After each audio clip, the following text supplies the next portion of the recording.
Well, thanks very much, Alex. I really appreciate the opportunity to join everyone today, and it's an honor to be the moderator of this session on the fourth industrial revolution.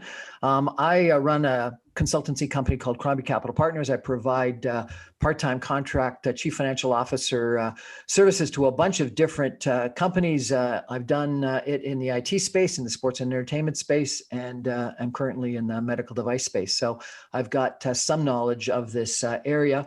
And for any of you that know me at all, I have a nightly radio show, the Brian Crombie Hour on Saga 960.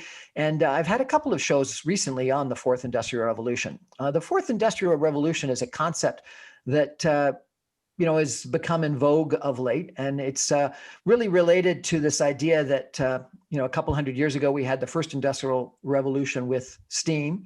Then 200 years ago, we had the second industrial revolution with electricity. And then about 40, 50 years ago, we had the third industrial revolution with information technology. And the question is this digital economy creating a fourth industrial revolution that will be as profound in its changes to our society and to our businesses as the first, second, and third? And, it's not known yet. It's a question. I interviewed somebody last week who just got the Order of Canada and has given a $15 million grant to a local engineering school primarily devoted to studying the fourth industrial revolution, and she funded some chairs in the fourth industrial revolution. And the idea being that advanced manufacturing, the Internet of Things, artificial intelligence, are things that we need to understand to a far greater degree, and that if people aren't understanding it, getting trained in it, getting educated in it, and exploiting those opportunities, they're going to be left behind. And so that's what I'm hoping that we have a great discussion of today. We're joined by a couple of I think, very interesting people that have got experience in this area. They are either running companies or knowledgeable in this area. And I want to introduce our presenters to you now, if I could. The first is Carl Hung. Carl is the CEO of Season Group. He's a second-generation family-owned international company offering customized manufacturing and engineering services, including Internet of Things, software, hardware, complete solutions. The second is Evan Gappelberg. He's the CEO and founder of Next Tech AR Solutions Inc. And they say, as the world shifts from virtual to hybrid events, we help create immersive experiences. We bring augmented reality to the masses for e-commerce, experiential learning, and education, AR live streaming, DIY, and white glove solutions. And the third is Aaron Reshoff. He is the founder and CEO of Cytier Limited. Prior to Cytier, he was the founder of Sanctum, which was acquired by IBM, Skybox Security, acquired by Providence Equity Partners, and Collective, acquired by IAI. And so we've got some very knowledgeable and experienced people that are going to bring to us some of their experiences and their thoughts about whether this fourth industrial revolution is really something that we have to be mindful of or not. I'd now like to turn it over to Carl Hung, CEO of Season Group, to give us a couple of words for about 5 minutes on what he thinks about the fourth industrial revolution. Carl, welcome to our visionary remote Davos session on the fourth industrial revolution. Thanks, Brian. Pleasure to be here. Good morning, good evening, everyone. I'm going to take over the screen right now.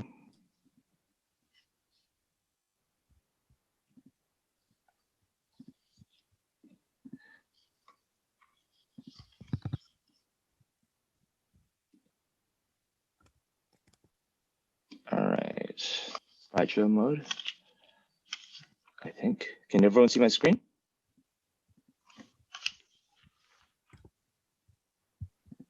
Yes, it's live. Good, yes. So Alex, Brian, thank you for inviting me to have this talk. Like the introduction said, I'm second generation owner of a electronics manufacturing company. So the advanced manufacturing side of things is near and dear to my heart. I also do some angel investing into IoT companies, small ones such as Pycom, Irrigreen, and then also a listed company called Beam Communications as well too, dealing with satellite devices.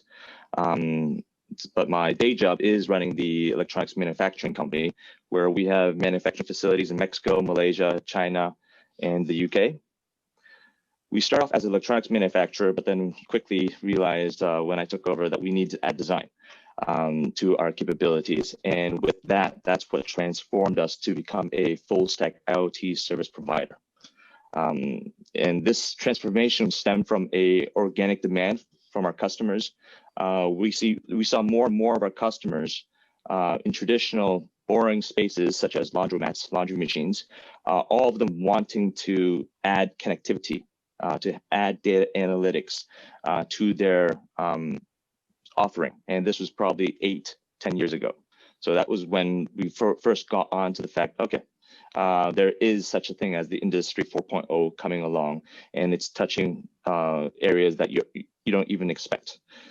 So we start focusing on that area where it's talking about connectivity, adding that capability. We hired our engineers mostly from the Motorola headquarters here in Hong Kong. So we have approximately 100 engineers in Hong Kong, China, doing our RF designs. We also have data analytics capability now as well too.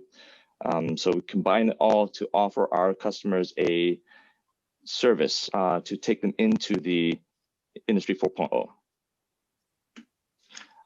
Where right now we have a suite of products, hardware, essentially sensors, modules, gateways.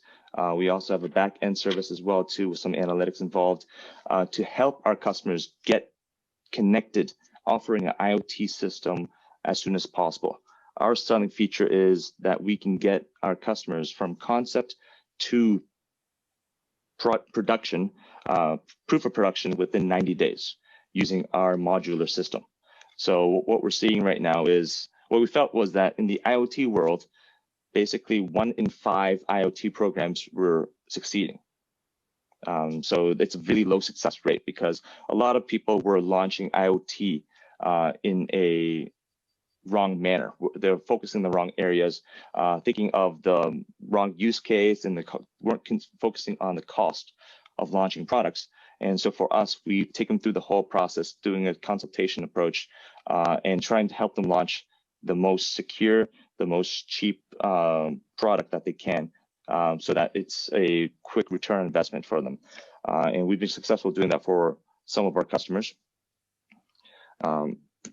And so one of the things that we've seen so far is that we actually use the products that we design ourselves in our own production line.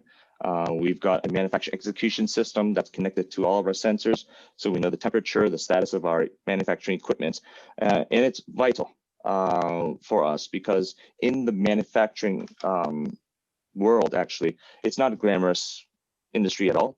Margins are very slim, whereby the cost of labor actually only accounts for maybe 5 to 15% of a overall product.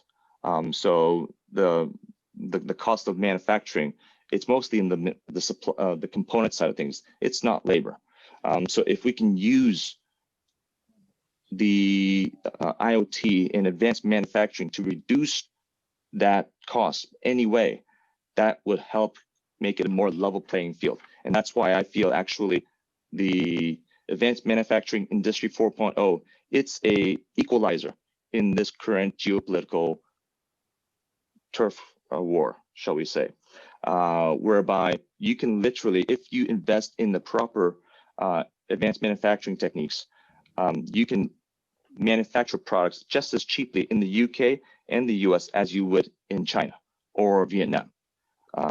Because of the current technology where if you have the proper data analytics involved, the right robotics, you don't really need any hand labor involved right now. Foxconn manufacturing for Apple iPhones right now, a lot of it, yes, it's still manual labor, but if they really do invest in the 500,000 robots that Terry Gould mentioned that he would build, he can do it literally in the US as well too. The only downside behind that right now with this whole equalizing effect of Industry 4.0 is more from a government policy standpoint, where currently I don't think the governments are acting in a constructive manner, where they're more after the news headline They're spending a lot of money attracting investments from the likes of TSMC and Foxconn TSMC into Arizona, Foxconn into Milwaukee, giving a couple $1 billion of rebates on that sense to attract these big names, saying that, oh, manufacturing is returning to the US. But as a matter of fact, Foxconn never took off in Milwaukee, Wisconsin, and TSMC, yes, they're going to start building very high quality chipsets over in the US, but it's not going to help US manufacturing. US manufacturing, it's the mom and pop shops that still rely heavily on supply chain from China, where essentially right now, 90% of the world's printed circuit boards are still coming from China.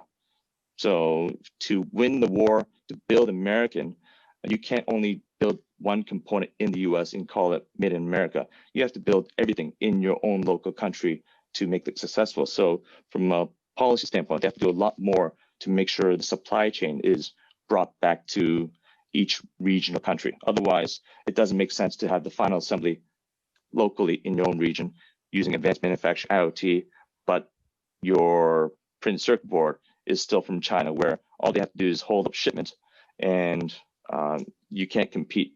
You can't supply to your military or your healthcare.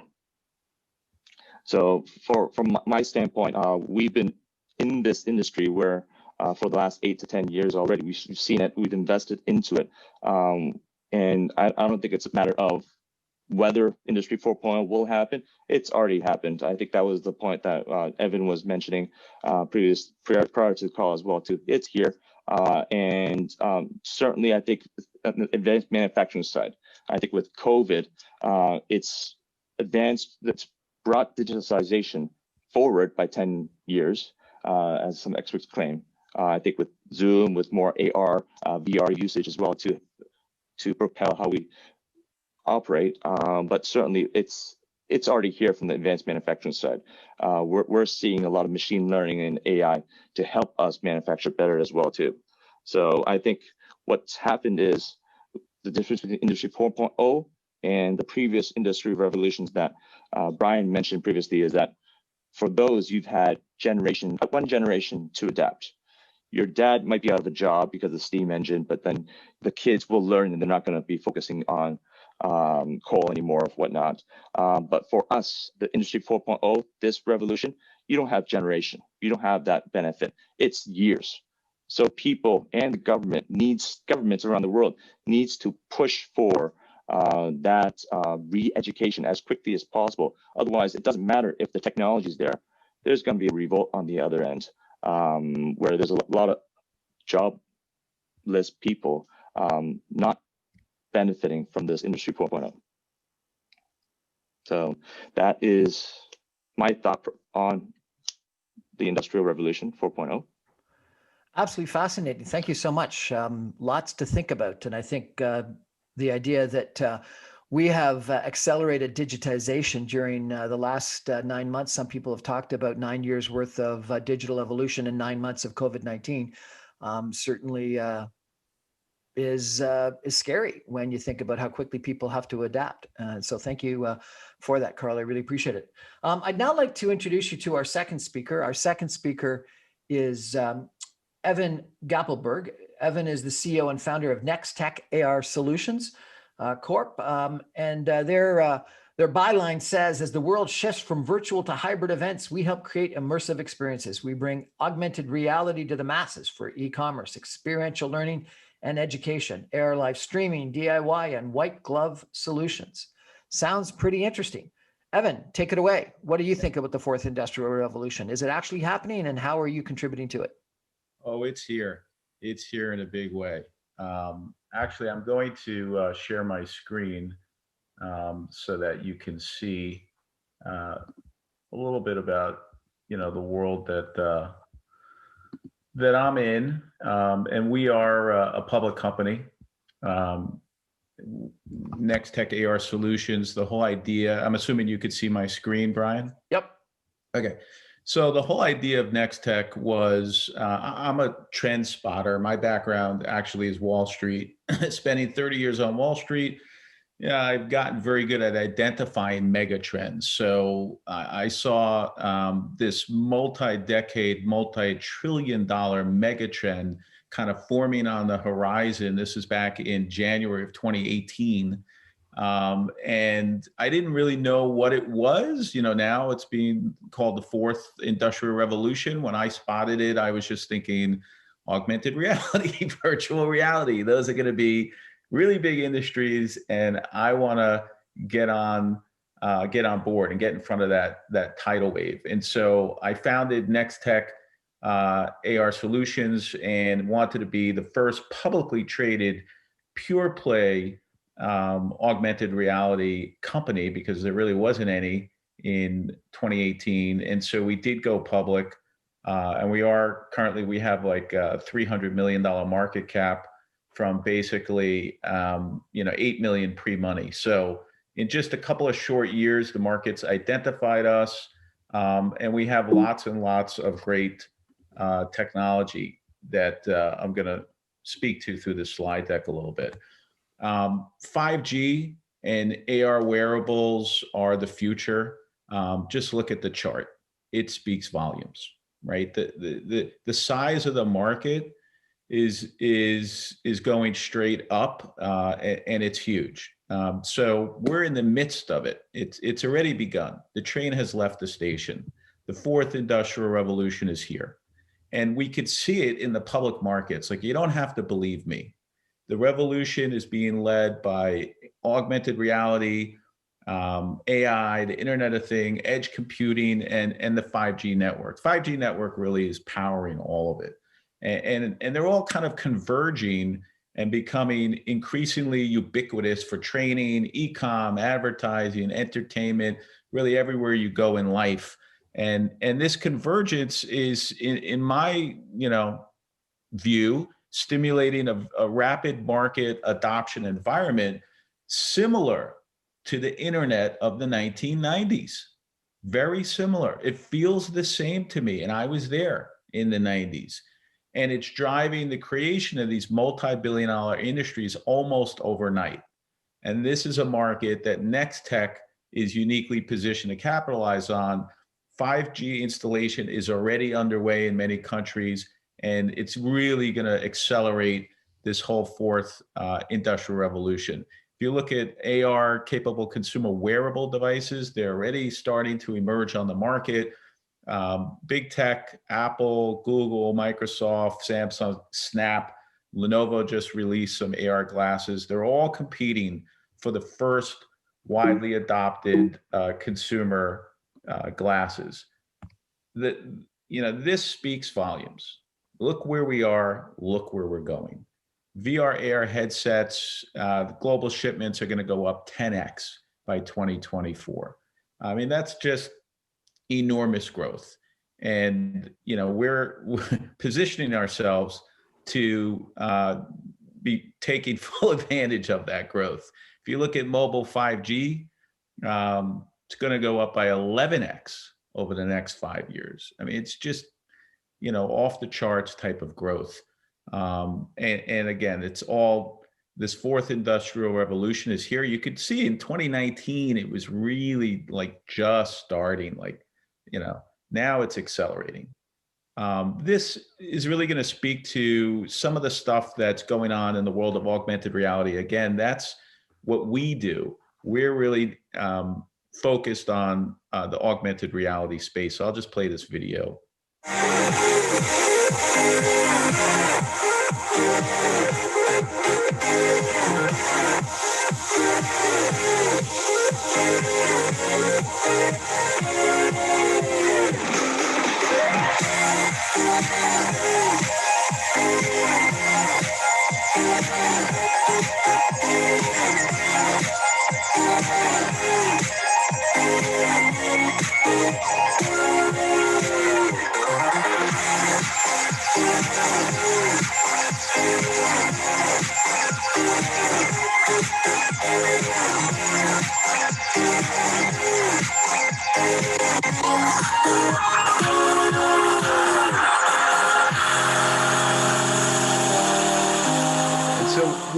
created all those experiences that you saw in that video.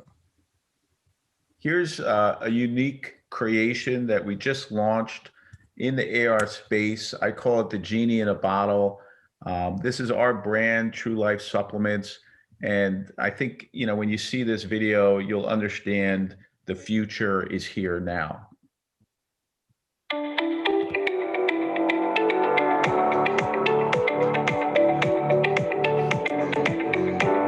My name is Nora. I'm a registered dietitian, and I am here to welcome you to True Life Supplements.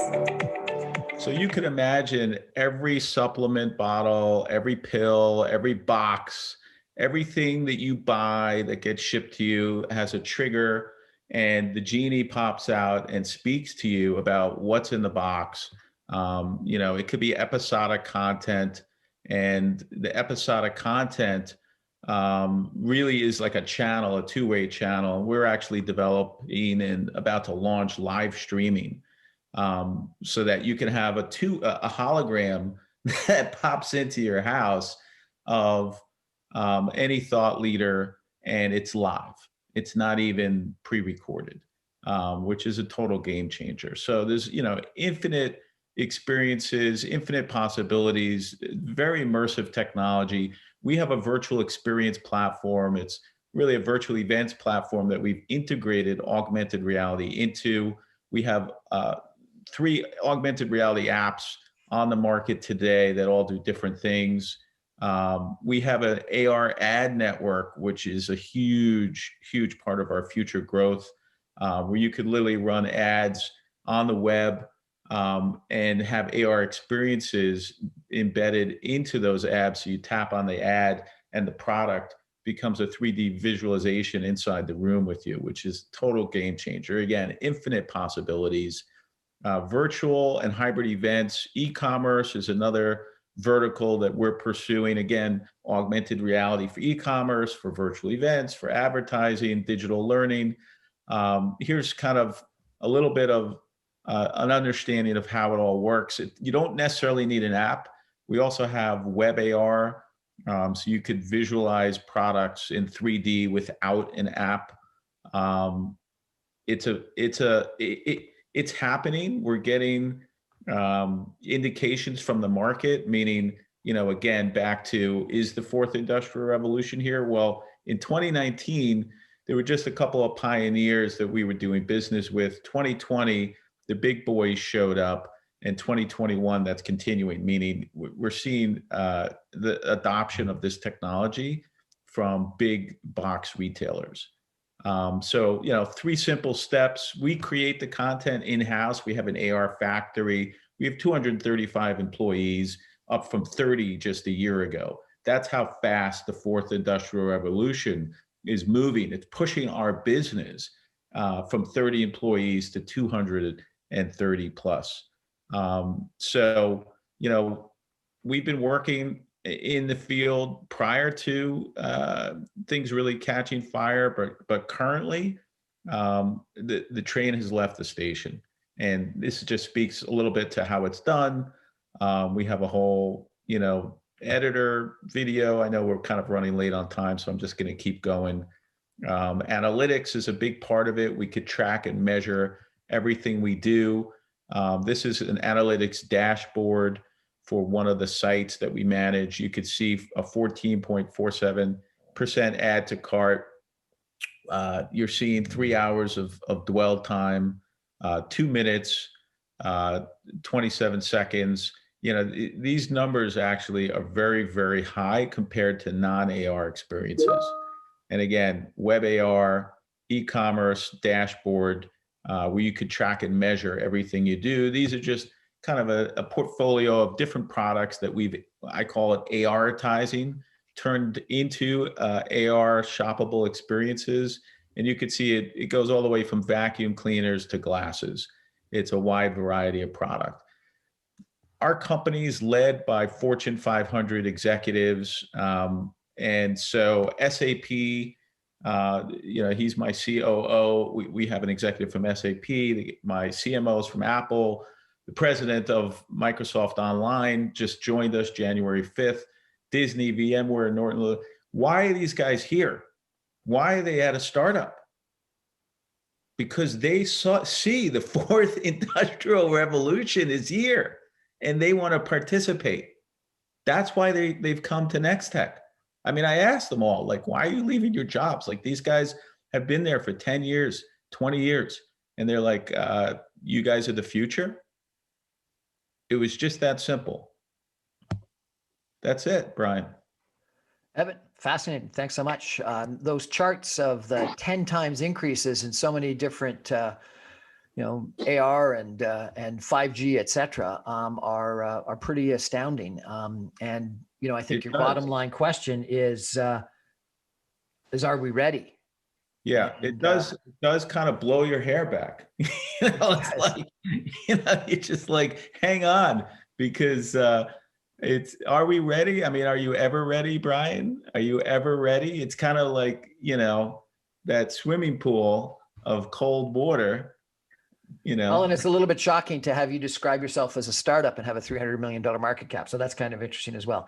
Anyway, we're on to our third presenter right now, Aaron Reshoff, who is the founder and CEO of Cytier Limited. Prior to Cytier, Mr. Reshoff has had success with several other companies, Sanctum, Skybox, and Collective, that have all had some fairly major exits that we're going to chat about. So over to you, Aaron. How are you? Welcome to our virtual Davos session on the fourth industrial revolution. Yeah, thank you very much for having me here, Brian. Actually, let me also share my screen here. Okay. So I'm also going to talk, not surprisingly, about the fourth industrial revolution, but I'm actually going to give you some view from the trenches, if you like, okay? We are trying to solve a very common problem using the fourth industrial revolution methods. Essentially, every company that I founded and every company that I know is having the same kind of problem. They have a great product, they have a great service, but they need to get people to know about them. And usually, if you can convince, several hundreds of people, the key opinion leader in your industry, that what you're saying is right and your product is great, then essentially, you won the game. And that's what we're trying to do using AI. So without further ado, let me actually show you how this works, okay? Think about it like this, our AI helps you organize a cocktail party. And it's a cocktail party with the people that you would like to meet the most. Usually, if you're the CEO of a company, if you run a small business, there is a list of 10 or 200 or 1,000 people that you said, if I can really get a coffee with those guys, that would really help me. So what our AI does, first of all, it starts by finding sort of the relevant guest to your cocktail party. And then the AI dresses you up nicely to the party, so you would look sharp, okay? And those are the kind of things that 2 years ago or 3 years ago, you would have a hard time to do those. It would be close to impossible to actually do something like this, without using an AI. So finding the right people, making sure that you look right online with the relevant content. And then, which is really, when I speak with people, it sounds like science fiction. Remember, Brian, those James Bond movies where James Bond walks into the room and he has this earpiece in his ear, and, there is a guy in the back office whispering, go speak with the princess about that issue and speak with that person about, that other issue. That's essentially what our AI does. It is looking always about what the key opinion leader, the people that you care most about, are talking about right now. It is looking and figuring out what would be the right thing to say to them. And then it is helping you drive the conversation and measuring the success of the party. Because at the end of the day, after all the chit chat, you actually want to get something concrete out of that. So in a nutshell, what our AI enables you to do is take this entire process, which you would have to do manually with about 10 people, and actually allows you to do with hundreds of people. How does it work? We actually start by asking, people that want to use our system to give us a list of 10 people that they would like to meet, okay? Using this, where our AI is able to go online and find hundreds more of people like that. It's essentially creating a model of a specific industry. It might be cybersecurity, it might be AI, it might be investment, okay? Depends on what the customer is interested in. And then what our AI does, based on its ongoing understanding of the industry, it is helping the customer, first of all, build reputation. It is telling him what kind of articles he should be posting online so he would be relevant, that his profile would be fresh. More than that, our AI, because it really understands, okay, it can actually generate content on its own. So what you see here on the screen is actually a quiz that was written for a cybersecurity company, and it was written by the AI, okay? This is something, again, 2 years ago, there was virtually no way that you can get something like this done, okay? And today, instead of having somebody sit down in a marketing department, spending hours, with a push of a button, you get this quiz on, ready to be distributed to the people that sort of you invited to your party. And now comes the really, piece that I like the most, okay? Essentially, the AI is looking, okay, and figuring out what people are saying, okay? It finds opportunity. So look at this, Tiny Bubbles here, he's talking about Bitcoin, okay? The AI analyzes it and comes up with 2 separate articles that we can plug into the conversation, reply with them, if you will, okay? And have an ongoing chit chat with Tiny Bubbles here about what he cares about. Imagine doing this with hundreds of people concurrently. That allows you to create a lot of social value, a lot of brand equity, allow you, more importantly, to create relationship with the right people. And I just want to end up here and give you an example of the kind of results that you can get from having an AI that really understands what it does and you working together with. Think of it, the AI guides you. And in this case, Jen Stirrup here is a key opinion leader that we at Saitier care about. Okay, so we let our AI recommended what we should be doing with her. And as you can see, she's simply a huge fan of us right now. She's working with us. She's recommending us to clients. And that's really what every business would like to get out of a key opinion leader. And again, it was unheard of. 2 years ago, that was something that you simply could not do. There wasn't enough data. There wasn't enough computer power. The algorithms weren't there. But now, you can actually get this and get it done for almost any company. One other thing that I want to mention, if you happen to be an investor or a marketing executive that interested in building your own personal brand, we have actually sort of taught our AI both about the investment industry and also about the marketing industry. We have a limited number of free personal subscriptions. Just ping us at the URL that you see here on your screen, and we'd be happy to offer people that are participating in the conference this free personal subscription. Wow, that's really interesting. It almost suggests that you're the future of social interaction, that we're not going to have to go out and make friends, that all we got to do is subscribe to your service and you're going to make all of our friends for us or all of our contacts for us and create our brand reputation, our social capital, our brand equity. Yeah, that's one way to look at it. Actually, we just look at ourselves as we help you get to the right place. Like today when you open Google Maps and you just say, hey, I want to get to from Miami to Washington, and Google Maps tells you where to go. Essentially, you tell us, I want to be a key opinion leader, or I want to make, friends with those people. We just give you the recommendation. At the end of the day, it's up to you. Absolutely fascinating. Well, we've had 3 great presenters. Thank you to each one of them for presenting. We're now going to switch to a little bit of a question and answer session for a couple of minutes.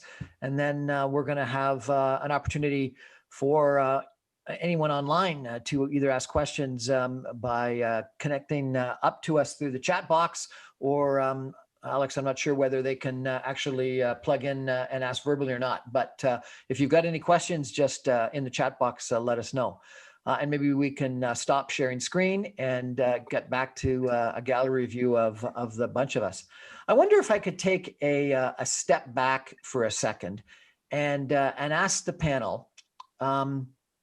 You've all talked about your businesses, but the thing that has clearly made, and that's been fascinating, but the thing that has clearly made Davos, I think, really quite impactful for people in the past is that they really give people a snapshot of the future and how it's going to change their lives, businesses and governments.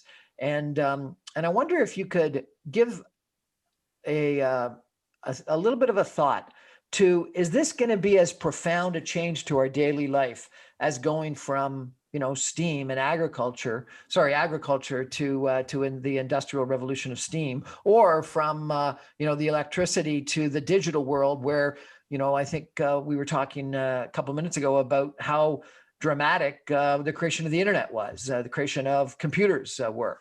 Is this going to be as big of a change? Several of you have suggested it, but is this going to change the way we live? When you think about, from the agricultural revolution to the industrial revolution, we lived on farms till we lived in cities, and the electrical revolution.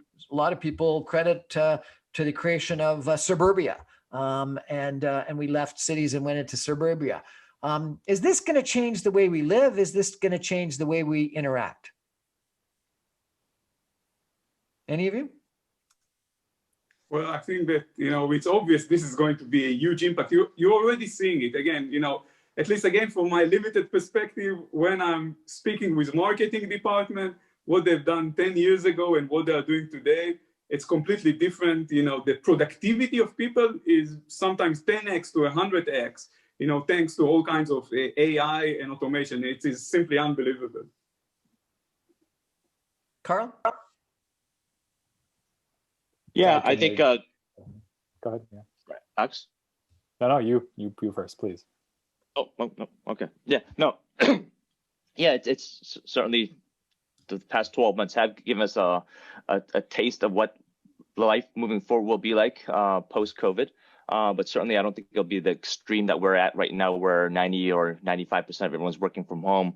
I'll see it being more of a 30 to 40% range instead, where I think that face-to-face contact for creativity, that human contact, that touch is still quite important. But I think a lot of the dangerous critical jobs where you're sending people to mines or explosive, all that sort of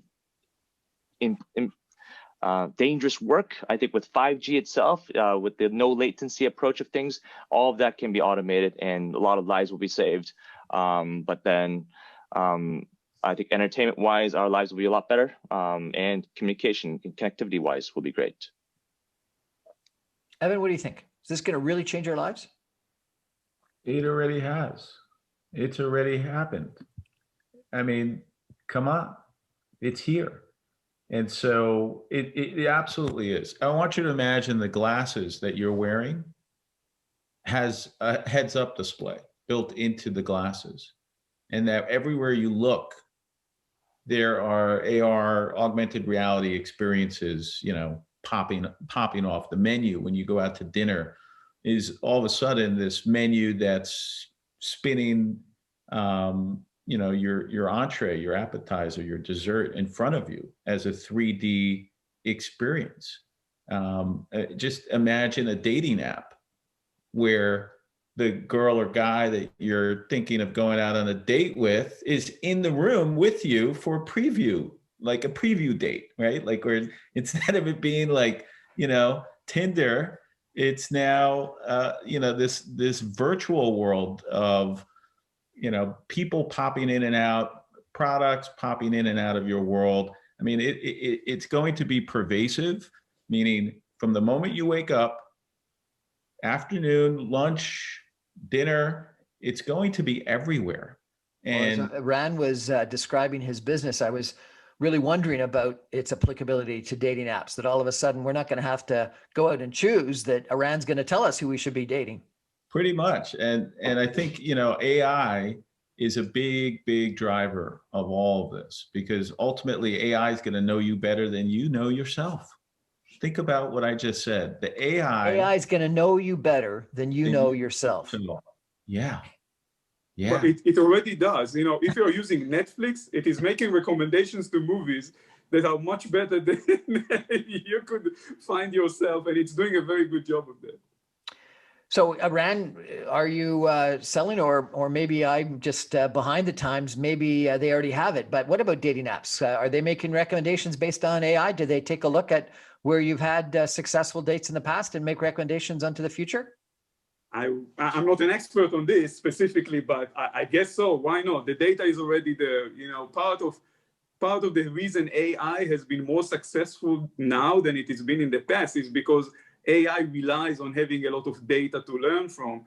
And once, a dating app has millions of people to actually learn from them and figure out what works and what doesn't, and then it has a specific data about you, which it can collect from, it can make very good prediction, usually much better than a person. It's kind of scary, but it is what it is. It is. Brian, I think the real question isn't, is the fourth industrial revolution here? It's what is the end game? How does it end? It's begun, but can we see into the future and think that it's a bright future? Or is it a future controlled by machines, AI, right? Where it's kind of bleak. It's like out of, Terminator, right? Where you're Matrix. Yeah, the Matrix, exactly. There was a Israeli sociologist, author, who wrote a book called Homo Deus that many of you have probably heard about or read. Followed up to a very successful book called Homo Sapiens or Sapiens, which was the development of our race. And in Sapiens, he describes how we collectively treated Neanderthals as lesser beings and slaves. And then he asked the question in Homo Deus: will we, with AI, with biometrics, with medical devices, with implantable things, end up creating a race of humans that, with money, can afford all the things that we've been talking about, that treat the humans that don't have genetic engineering, medical devices, AI, these glasses that Iran talked about, James Bond, that will treat the poorer humans as almost like Neanderthals.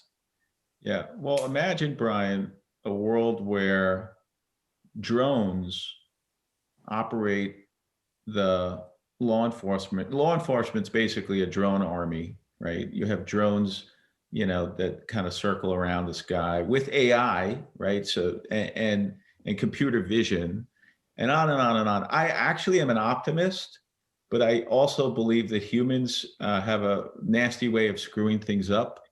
Like even if it's good, we just kind of like can't handle good for too long.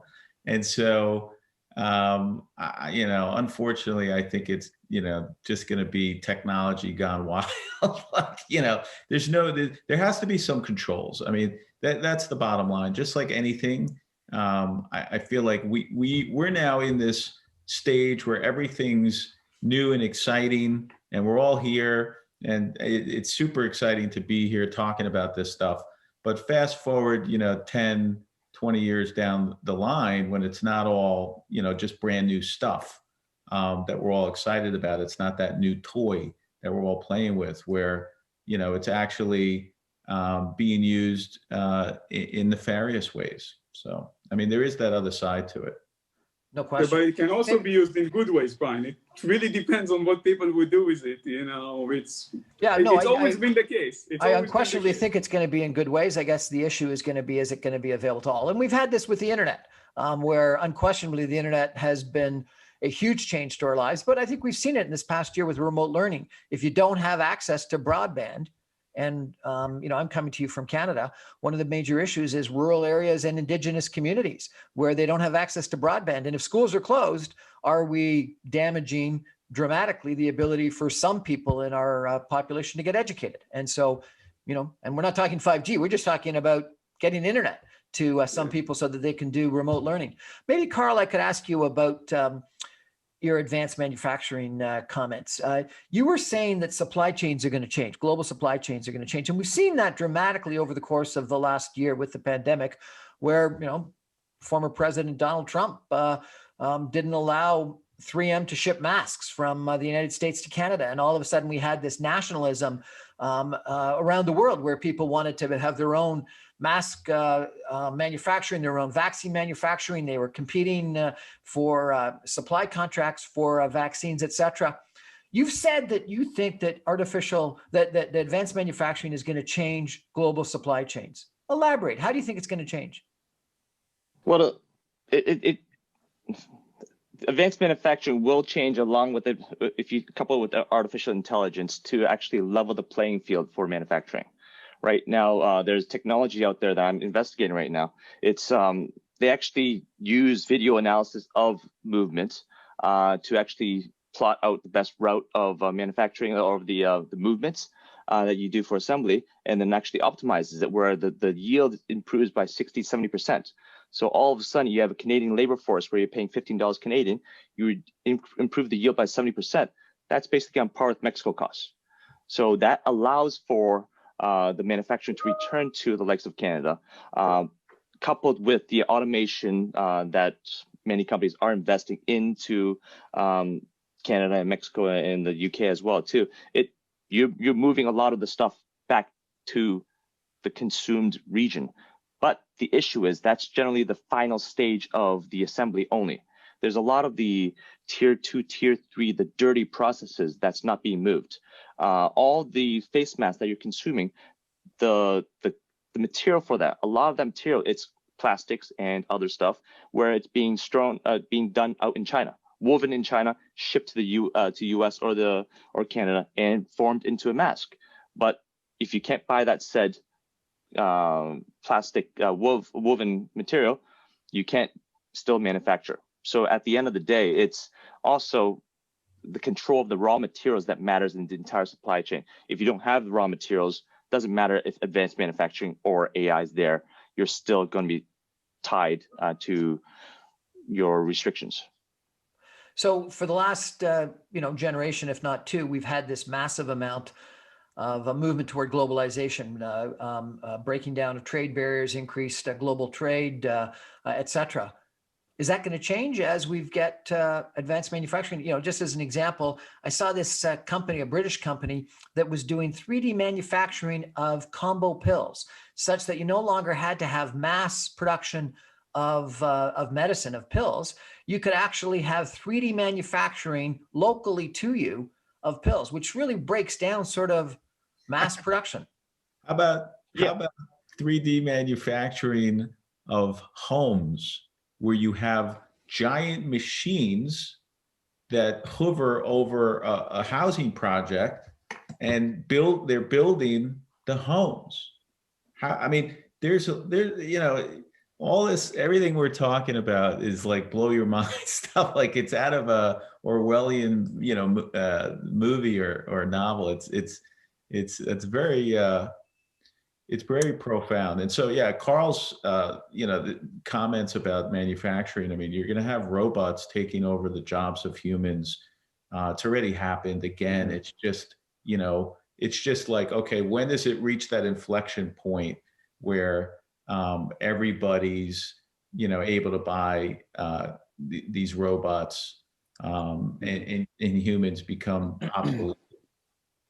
Maybe I'll step in. We have some audience questions and the top of the hour is approaching. Brian, do you want to wrap your segment and then I can prompt some of the questions or so? Or Sure. Let me ask Evan one question before you do that, if I could, Alex. Evan, You said in your presentation that 5G is powering everything. And so therefore, it would appear that 5G is like an enabling technology for everything. And we've had a bunch of controversy of late in regards to who owns 5G, China or someone in the West. And lots of governments wondering whether or not Huawei should be allowed to produce and install 5G in North America and Western Europe, et cetera. What's your opinion on that? It's a really complex question. I don't know that I'm qualified to even address it. I think the big picture is that when you take foreign governments or foreign entities and you plant them on, U.S. soil or vice versa, you're opening the door to, to theft of sensitive data, of sensitive information. And it's going to happen. It happens now with 3G. So it'll happen with 5G. It happened before there was a G, right? Sabotage and spies and all that. it's all, just part of kind of what goes on in this world, I guess. So given your conclusion then, should we in the Western world not allow Huawei to build 5G and we have our own national champions to build 5G in our own countries? I mean, logically speaking, you're opening the door for, bad things happening if you let Huawei in, for sure. And so, but, the question becomes, are we global citizens? Are we trying to get to that? I mean, we're not there yet, but theoretically, we're trying to create this one world, right? So I don't think we're there. I don't think you can let them in. I think it's just like if you let them in, it's a guarantee that they're going to steal stuff. They won't be able to help themselves. It's like a leopard or a tiger. You can't change the stripes or.